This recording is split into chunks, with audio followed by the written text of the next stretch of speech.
Good morning, it's 11 o'clock, the day after the rain. Good soaking rain, the first one we'd had in 7 or 8 weeks. And I'm going to bring to your attention the effect of the rain on the plants.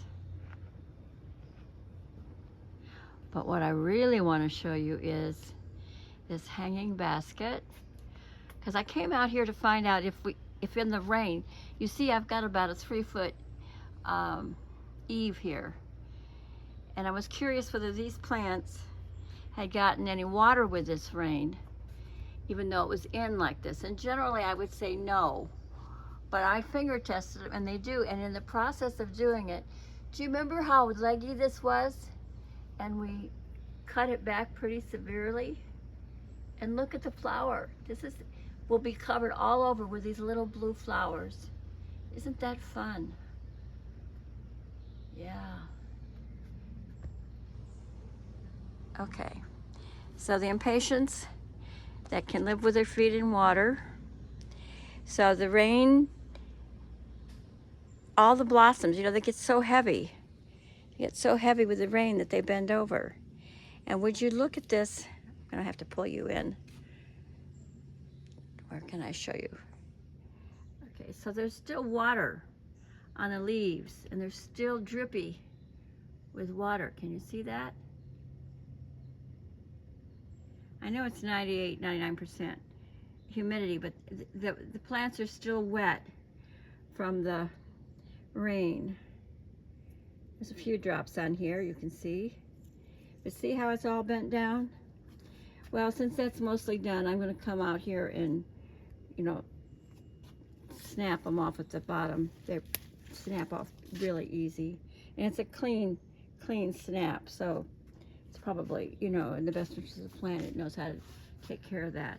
So here we have lots of blossoms and actually the leaves bending over because it's so heavy with all the rain. Now the sun will come out and it'll dry everything off, and the flowers with all of the extra rain and water will stand up and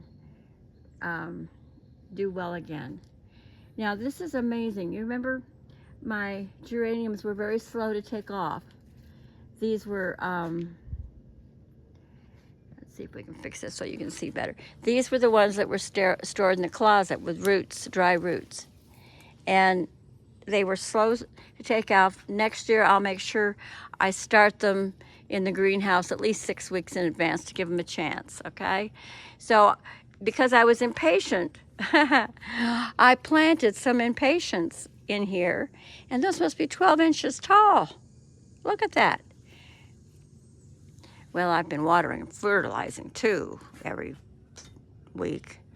And it looks like they may overtake the leaves for the hydrangeas. But hydrangeas are very resilient. Same as the impatiens are very resilient. The geraniums are very drought tolerant in my experience. They really do not root well in water. So I don't think they like their roots, probably. They probably need well-draining soils, my guess. So it's 98% humidity this morning, about 70 degrees, and things have not dried off yet. So I'm going to work on deadheading out here. But what I wanted you to see was that this blue flower is blooming on this hanging basket. And it's going to be covered in blue flowers. And that's a plant from last year. And it will come out and be totally covered in those tiny blue flowers. That's a good color. Okay, so let's do a little assessment on this. So I have these double pink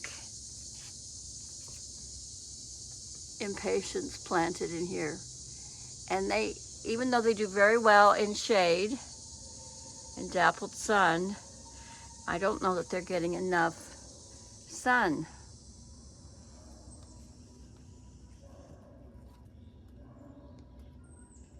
They're very slow to take off, but I think they need heat. heat as well. So it's relatively new. Wow, okay, it looks like I have my work cut out for a little while here this morning. It's a lovely day. The hummingbirds have been out and I just filled the feeders maybe a couple of days ago and they're going gangbusters. The ones in front are down 3/4 of the way, so that's at least a cup and a half. Well, thank you very much for sharing. It's a pleasure. Have a great day.